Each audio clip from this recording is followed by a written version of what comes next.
Sachons bien ceci, amis, la perfection que l'homme croit constater en lui n'est pour Dieu que défaut.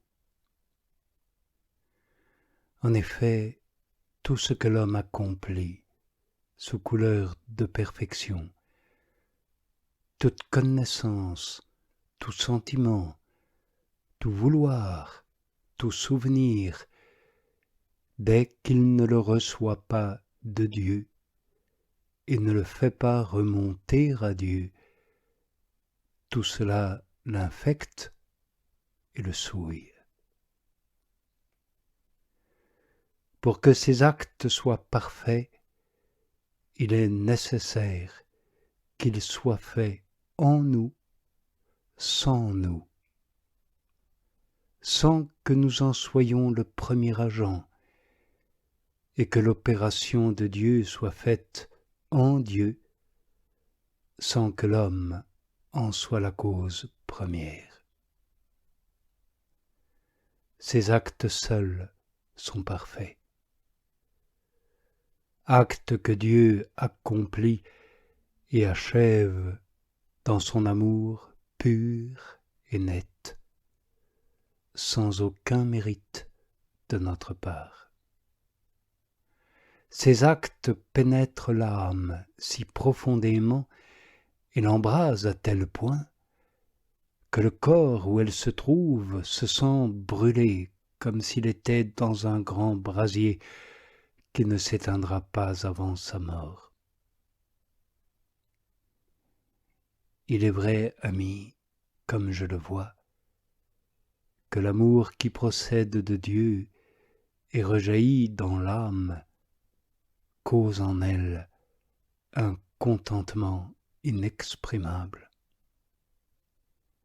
Mais ce contentement n'enlève pas une étincelle de leur peine aux âmes du purgatoire.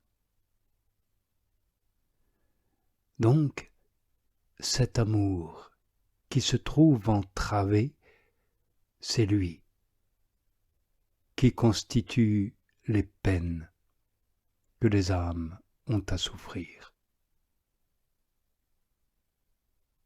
Cette souffrance est d'autant plus grande que plus grande est la capacité d'amour et de perfection que Dieu a donnée à chacune.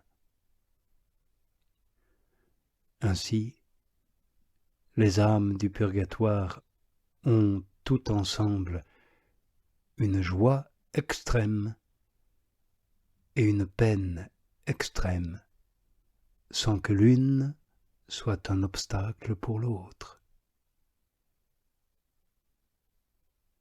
S'il était donné aux âmes du purgatoire de se purifier par la seule contrition, en un instant elles acquitteraient leur dette entière, tant serait brûlante l'impétuosité de cette contrition, car elles voient clairement la gravité de cet empêchement qui les retient de s'unir à Dieu, leur fin et leur amour.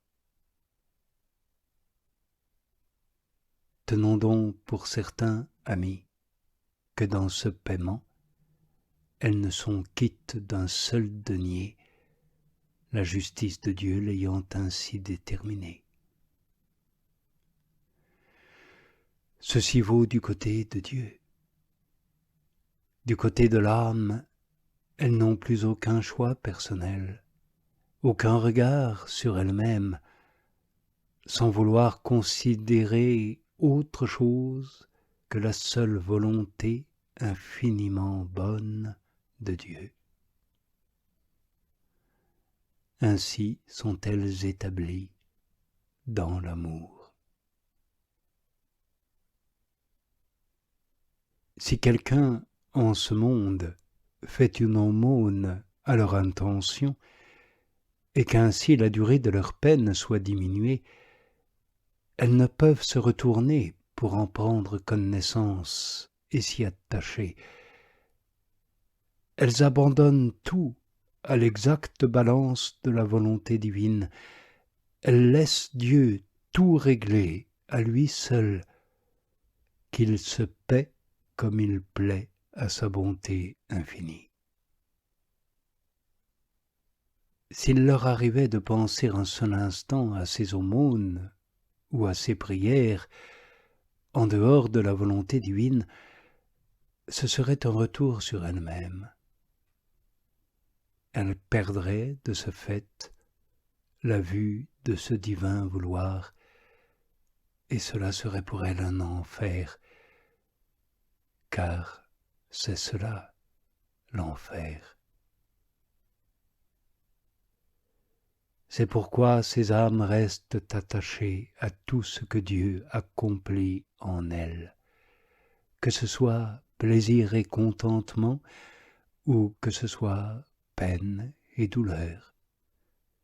Elles souffrent tout dans un désir d'amour toujours grandissant. Elles ne peuvent plus se détourner sur elles-mêmes, transformées qu'elles sont totalement dans la volonté divine et contentes de ce que la Trinité décide en son infinie sainteté. Si une âme était présentée au regard divin, ayant encore quelque chose à purger, ce serait lui faire une grande injure. Ce serait pour cette âme un tourment pire que 10 purgatoires. Et la raison, amis, en est toute simple.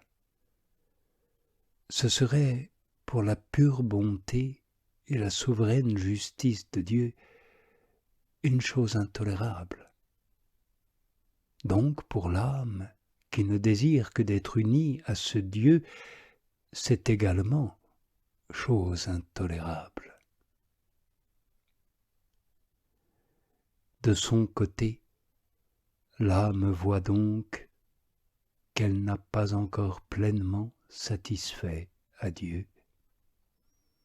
Ne manquerait-il qu'un clin d'œil de purification? Ce serait pour elle aussi chose intolérable.